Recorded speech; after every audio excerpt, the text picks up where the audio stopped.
Graça e paz.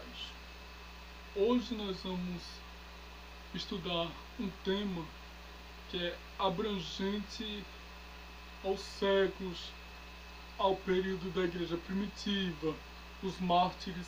Então vamos saber na realidade a etimologia da igreja. O que é?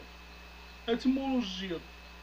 O termo grego para a igreja é eclésia, literalmente chamado para fora. Do verbo grego eclésio, chamar, convocar, que não aparece no Novo Testamento grego, só ocorre duas vezes na Septuaginta, e chamaram Ló, que está em Gênesis 19:5, e chamaram pacificamente. Então nós vemos que a história da igreja, na realidade, começa a acontecer ali a partir de Atos capítulo 1. Então nós vemos que o próprio Jesus, ele reúne os seus discípulos para a sua ascensão, que está do versículo 1 do capítulo 1 até o versículo 10, em que o Jesus, o Messias, ele dá a ordem para os seus discípulos darem continuidade para a igreja. Já no capítulo 2, no capítulo 3, começa a aparecer o corpo que é a igreja, a eclésia, o corpo de Cristo, o corpo que é formado de membros e sentido. Então a igreja, ela tem sentimento, ela tem corpo, tem formação. Então nós vemos chamado para fora. Eclésia é chamado para fora. A igreja preparando homens e mulheres para uma determinada missão. Então a igreja, na realidade em si, ela é chamada para uma grande missão, para uma marcha, para um trabalho, um ofício e um serviço a qual o mestre deixou na terra, conforme Atos no capítulo 1. Então nós vemos o ofício da igreja foi ordenado desde o capítulo 5, 6, 7 e 10, em que a igreja prepara missionários conforme a ordem do Messias.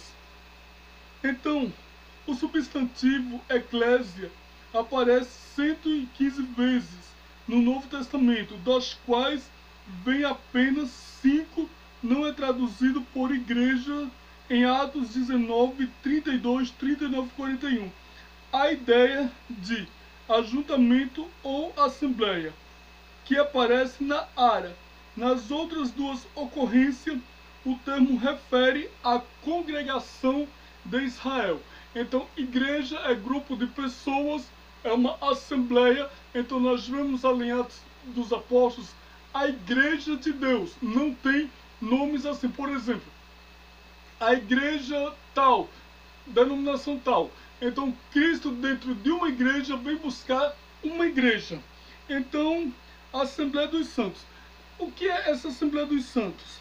A Septuaginta emprega o mesmo termo eclésia para traduzir o hebraico kahal, a assembleia, multidão de humana reunida, em referência à congregação de Israel, para verter mais 4 palavras menos frequentes no Antigo Testamento. Então no Antigo Testamento nós vemos que não existia igreja, mas apenas existia israelita, hebreus e judeus, que na realidade era o povo escolhido por Deus. Já no Novo Testamento, a igreja veio já determinada pelo mestre, em que o próprio Jesus deu uma ordem para Pedro ali e disse sobre esta pedra. Que é essa pedra? Aquela pedra de Massá e Meribá que foi ferida por Moisés. Então Jesus, ele foi ferido pelos homens, o qual Jesus disse para Pedro: tu és Pedro, e sobre esta pedra, Petros, pequeno fragmento. Então Pedro significa pequeno fragmento, que veio do termo, eclésia, para edificação da igreja.